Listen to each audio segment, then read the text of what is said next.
answer.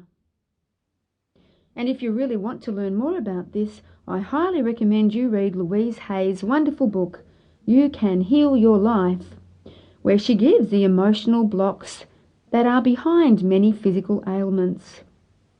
You know, when I first started consulting with that book in my clinic, and I looked up physical complaints that my clients presented with, I was sceptical about the accuracy of Louise Hay's information in regard to my clients' emotional upsets and their bodily disorders.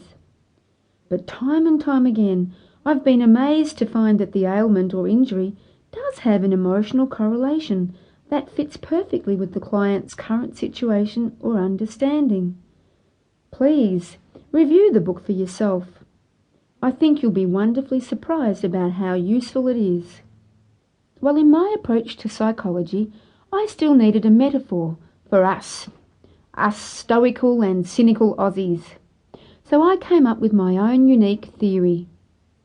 It's down to earth and easily understood. Unfortunately, I admit it's a tad unhygienic.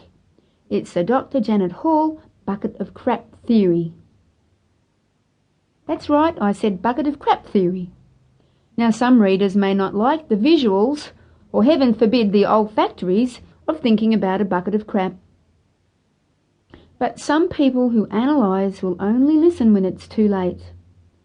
It's meant to be a graphic metaphor to arrest even just a few people from their headlong rush into a nervous breakdown, marriage breakdown, staff revolution, or the sack.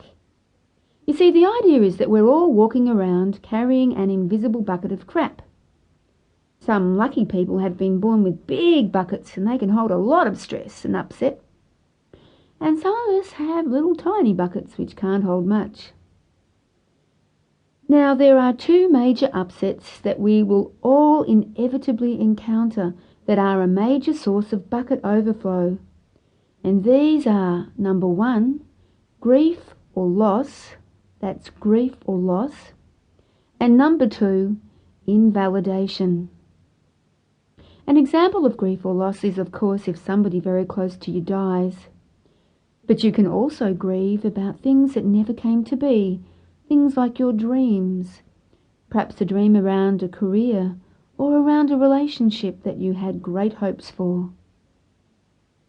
Number two is about invalidation. Think about the word invalid, being out of use-by date or no longer of worth. You can be invalidated very easily, simply by perhaps offering some help to somebody and they reject it and knock it back. Maybe you've made a great effort to look your best and somebody else says, "My goodness, you look a dag today." Well, please know that either grief or invalidation are events that have the effect of a very large brick being dropped from a very great height into your bucket. Gravity and Archimedes' principle, which is all about displacement when an object goes into a vessel that's containing liquid. So gravity and Archimedes' principle take over and you will have a physical, emotional and mental negative reaction in your life and perhaps even a spiritual breakdown as well. Think of John, a 40-year-old management executive who sought help from my clinic. John was used to performing with competence and being in control, but lately he'd found himself snapping at his secretary and savagely attacking his staff for even the most minor mistakes. At home, isn't it funny how you always hurt the ones you love most? He was even more vicious, yelling and hitting the kids and finding constant fault with his wife. Even the dog cringed when he heard John's car door slam. What was making John turn into Mr. Hyde? Different from his old, warm, democratic and positive Dr. Jekyll persona. Well, to put it bluntly, John's bucket of crap was full to the brim and had begun to overflow.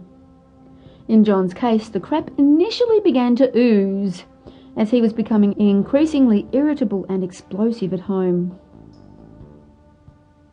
By the time he'd come to counselling, his managing director had referred him to me with an ultimatum. Shape him up or we'll have to ship him out.